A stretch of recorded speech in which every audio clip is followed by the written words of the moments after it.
Yo les bros, bienvenue sur Spatule Bro. Aujourd'hui on se retrouve pour une petite review, premières impressions d'une sortie de l'été. Je parle d'Isekai Ojisan. Avant d'aller plus loin, comme d'habitude, hop hop hop, auto-promo, Arena tome 1, manga, slash webtoon, chez Vega Dupuis, disponible chez tous les bons libraires, et évidemment aussi en commande sur internet, Amazon, Cultura, Fnac, et tutti quanti comme d'habitude. Et maintenant, générique plus résumé de l'animé, oui. Tu vois ce que je veux dire? C'est débile. Calmos les amis. Ah, j'aime bien ça. Ça, c'est bon. C'est la manière la plus stylée de voler. C'est pas la Superman avec les bras devant, on s'en bat les couilles de ça. Tu fais oh. Et en fait, il est éclaté comme film.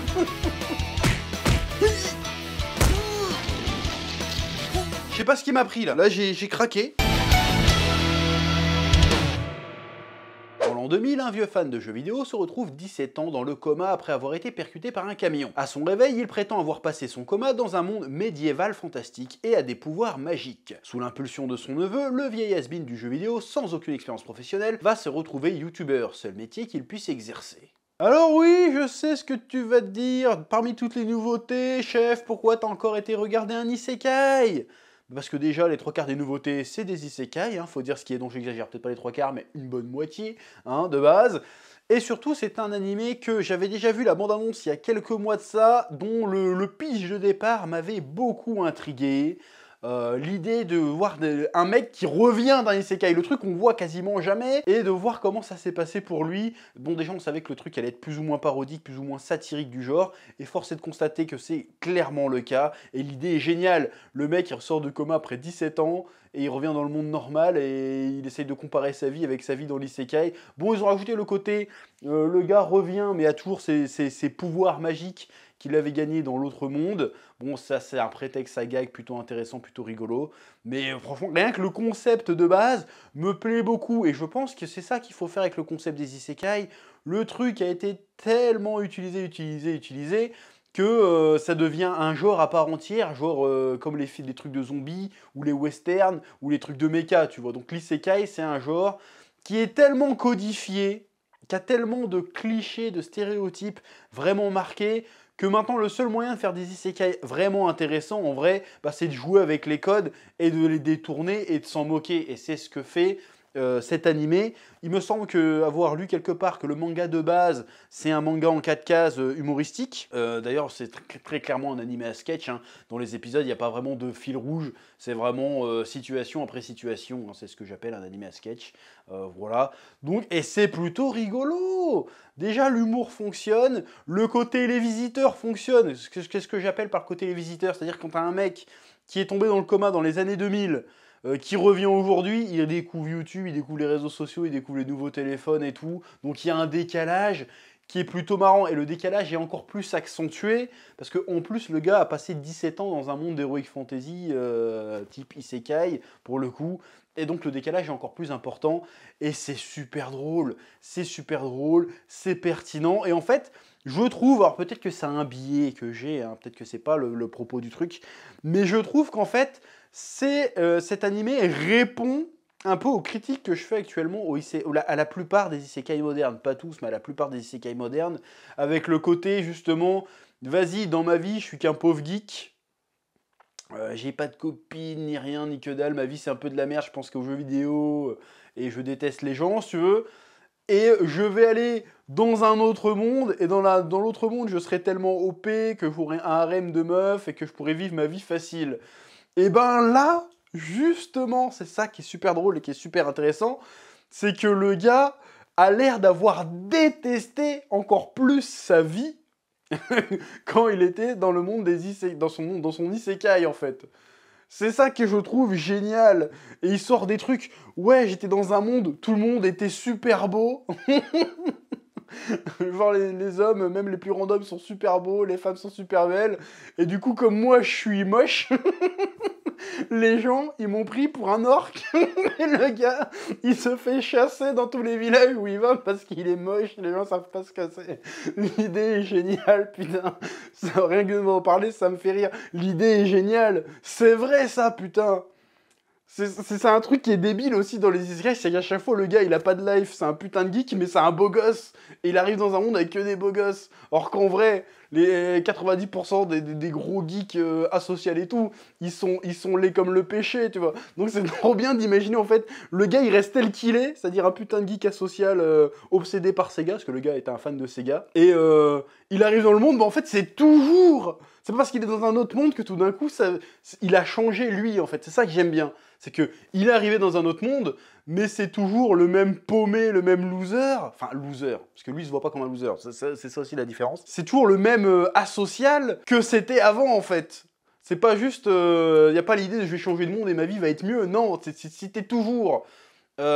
asocial, pas sûr de toi, nul à chier, que t'aimes pas les gens, c'est pas parce que tu vas changer d'environnement que ça va te changer toi. Et c'est un truc que je trouve super... Si c'est fait exprès, et si c'est vraiment un des propos du truc, je trouve ça brillant, parce que c'est justement ce que je reproche aux isekai, qui font croire qu'en fait, si ta vie te plaît pas, c'est pas de ta faute, c'est parce que t'es pas dans le bon monde. Là, ils font non... si ta vie te plaît pas, c'est parce que c'est peut-être toi qui as un problème, tu vois. Donc c'est pas parce que tu vas changer de monde que forcément tout va aller pour le mieux. Et lui, en fait, il a eu des galères encore pires que quand il était dans son monde. Et en fait, ce que j'aime bien, c'est que le gars a été transporté dans un isekai, mais en fait, lui, il veut juste retrouver sa vie d'avant. Il s'en bat les couilles d'avoir des pouvoirs magiques ou trucs comme ça. Lui, ce qu'il veut, c'est rentrer chez lui, jouer à des jeux Sega, en fait. Le premier truc qu'il dit quand il sort du coma, il fait « Eh, alors Sega, ils ont gagné la guerre des consoles !»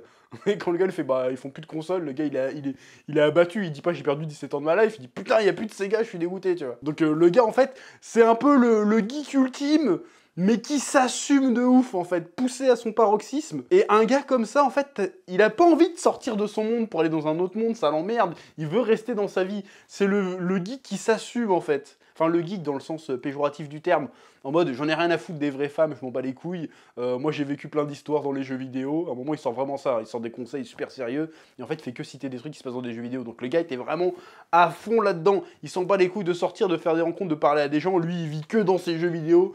Il s'en bat les couilles. Et même alors qu'il a vécu 17 ans dans un monde de jeux vidéo... Et apparemment, bon, il a dû bien se démerder parce qu'il a des pouvoirs de ouf, tu vois. Et ça le faisait chier d'y être, en fait. Il voulait juste rentrer chez lui pour jouer à Sega, en fait. C'est ça qui est génial. C'est que le gars n'a pas changé. Le monde ne l'a pas changé, en fait. Il est fidèle à ce qu'il est, en fait. Il assume jusqu'au bout d'être ce qu'il est. Et je trouve ça cool. C'est rafraîchissant. Il n'y a pas ce côté fugue vers un autre monde. C'est vraiment le côté, putain, ma vie nulle que vous trouvez nulle, elle était très bien. Vous me faites chier à me faire vivre des aventures. Je m'en bats les steaks. Et même quand il vit ses aventures, il a une nonchalance de ouf. Genre, il fait, oui, il y a une petite fille dans le pays des glaces à un moment donné, là. Il fait « Oh, j'aimerais bien retrouver des fleurs que me donnait ma mère quand elle était petite, ça permettra de réchauffer mon âme et de libérer l'épée qui permettra de buter le dragon. » Il fait « Non, mais j'en ai rien à foutre de tes conneries, je vais aller buter le dragon direct. » Il va buter le dragon, il s'en bat les couilles de la meuf, en fait. C'est ça, c'est pas un Sims, dans le sens, dès qu'il voit une gonzesse, il est là, machin, il s'en bat les couilles de ça. Il y a une elfe qui le poursuit, qui est une tsundere, je sais plus c'est quoi le terme, qui le suit, il arrête pas de lui mettre des vents. En fait, le gars, c'est un espèce de gigachad inversé, en fait. Le gars... Il s'en bat les couilles, il est tellement à fond et sûr de ce qu'il est, en fait. C'est ça que j'aime bien, c'est que le gars, en fait, il veut pas changer. Il est là, non mais je suis cool, en fait, ma vie était cool. Moi, être un gros geek, pas sortir de chez moi et jouer que à des jeux Sega, franchement, ça me va comme life, je m'en bats les couilles du reste. Et il a beau avoir des meufs qui lui tournent autour, il fait non mais barrez-vous, je m'en fous en fait, moi je veux juste finir le jeu, finir cette aventure de merde, rentrer chez moi, jouer à Sega, tu vois. Donc j'ai bien aimé le délire, en plus c'est très drôle, les interactions sont très drôles. C'est marrant de voir le parallélisme avec son neveu, du coup, parce que son neveu, du coup, a une vie un peu monotone aussi, mais à chaque fois ça le fait rêver en fait. Il fait vas-y tonton, raconte-moi tes aventures dans l'autre monde. L'autre ça l'emmerde, il fait bon vas-y, regarde mes souvenirs. Et l'autre il est fasciné, alors que l'autre fait oh c'était de la merde, ça me faisait chier là. Vas-y viens on joue à Sega, tu vois. Donc j'aime bien ce délire là, ce côté vas-y on brise toutes les illusions, on brise les clichés, et qu'en fait c'est pas forcément cool d'être dans un autre monde, et que ça va pas changer qui tu es. Le gars il était un lâche, un pleutre, un feignasse dans ce monde-là, dans l'autre monde c'était encore pire. Bon, il a quand même réussi à gagner du niveau et tout parce qu'il n'avait pas le choix, mais en vrai, nous, tout ce qu'il voulait, c'était vraiment rentrer chez lui. Et me faites pas chier avec vos histoires, en fait. Donc, j'aime beaucoup. C'est très très drôle. Évidemment, le côté qu'il y ait des pouvoirs magiques et tout, c'est très très drôle. Il y a du comédie de situation, il y a un décalage qui est super cool. Et en plus, ça se fout vraiment de la gueule des clichés des isekai. C'est très réussi. Donc voilà... C'est sur Netflix, donc si vous voulez voir un isekai qui change des genres, c'est un espèce d'isekai inversé pour le coup, qui change, qui a bien compris comment se moquer du genre tout en proposant quelque chose de pertinent, et ben je vous invite à regarder Isekai Oji-san, et le nom français c'est Coma héroïque dans un autre monde. Voilà, donc c'est beaucoup moins vendeur que Isekai Oji-san, pour le coup. Mais bon, ils ont gardé ça. Ils auraient pu appeler ça Tonton d'un autre monde ou un truc comme ça. Mais là, c'est Coma héroïque dans un autre monde. Bon, bah voilà. La prochaine fois, les gars, vous voulez traduire un titre, vous me demandez. Parce que Tonton d'un autre monde, je trouve que ça passe beaucoup mieux. En vrai. Enfin bref. Sur ce, allez voir ça. Parce que franchement, c'est très bien. Là, pour l'instant, il y a 3 ou 4 épisodes qui sont sortis sur Netflix. Je crois qu'il y a un épisode chaque semaine. Je me suis bien marré. J'ai bien rigolé. J'ai trouvé ça très drôle, très pertinent, très intelligent. Beaucoup plus subtil qu'on pourrait le croire. J'aime beaucoup. À voir comment ça va durer, comment ils vont faire tenir le truc sur la durée. Mais pour l'instant, c'est très cool. Bref, comme d'habitude, petit like, abonnement, et à bientôt sur Spatule Bro pour de nouvelles reviews, de nouvelles vidéos. Oui.